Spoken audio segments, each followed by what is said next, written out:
जय श्री गणेश, जय श्री कृष्ण, जय अर्जुन, जय भगवत गीता।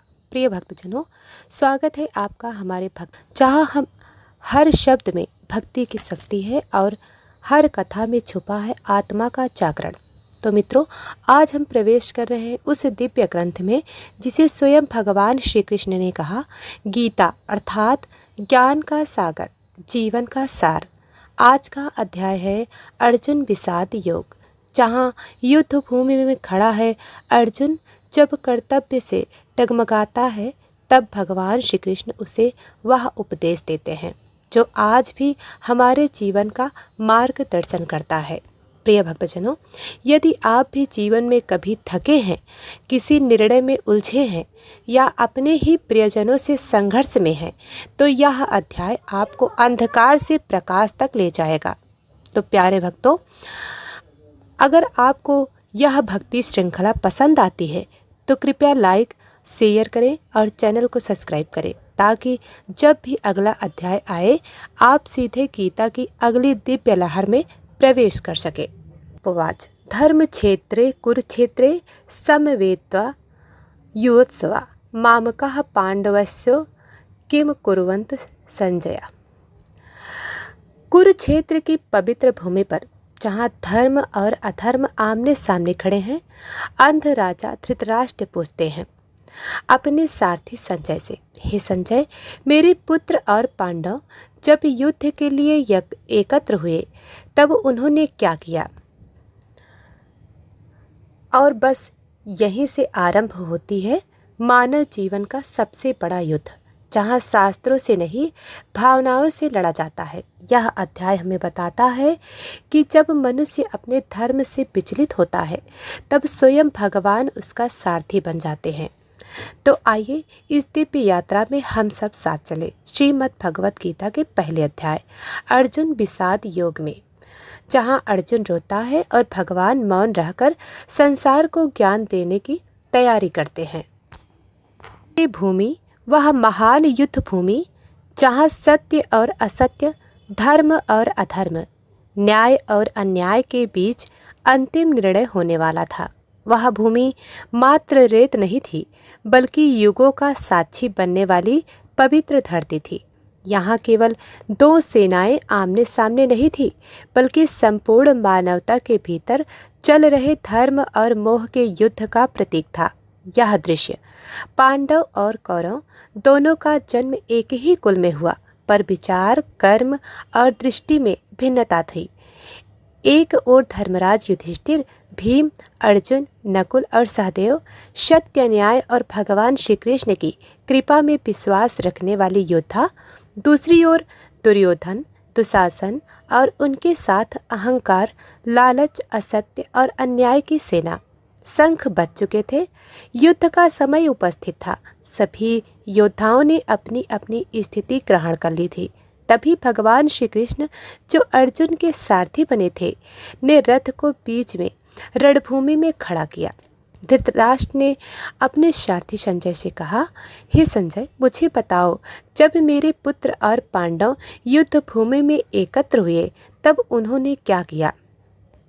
संजय, जो दिव्य दृष्टि से सब देख रहे थे, बोले, हे राजन, दुर्योधन ने अपनी सेना को देखकर द्रोणाचार्य के पास जाकर कहा, गुरुदेव देखिए, पांडवों की यह विशाल सेना कितनी भयंकर है, जिसका संचालन स्वयं द्रुपद पुत्र धृष्टद्युम्न कर रहा है।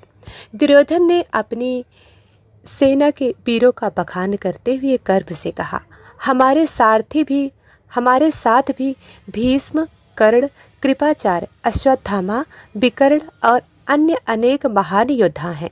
हमारी सेना अपराजेय है, जिसकी रक्षा स्वयं पितामह भीष्म कर रहे हैं।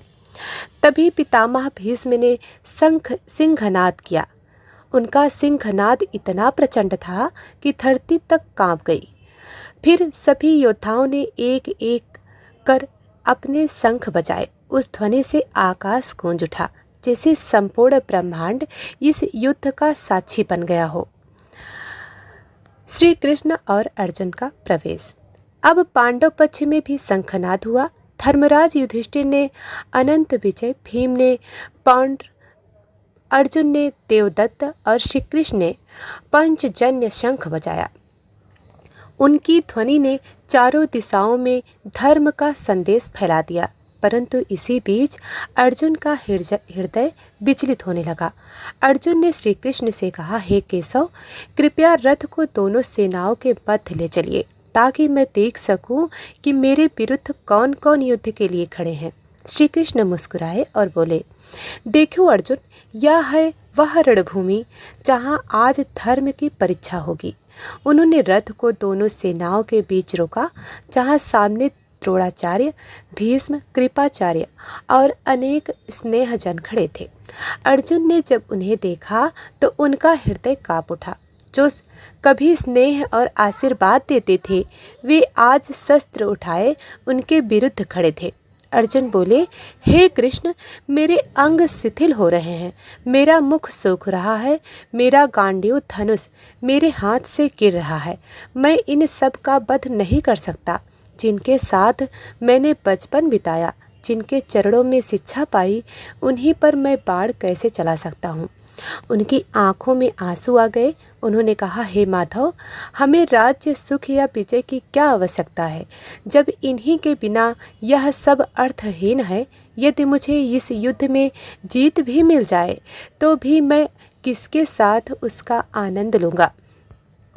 अर्जुन के शब्दों में करुणा थी और मन में भ्रम। वह बोले, हे गोविंद, मुझसे यह पाप नहीं होगा कि मैं अपने ही बंधुजनों का वध करूं।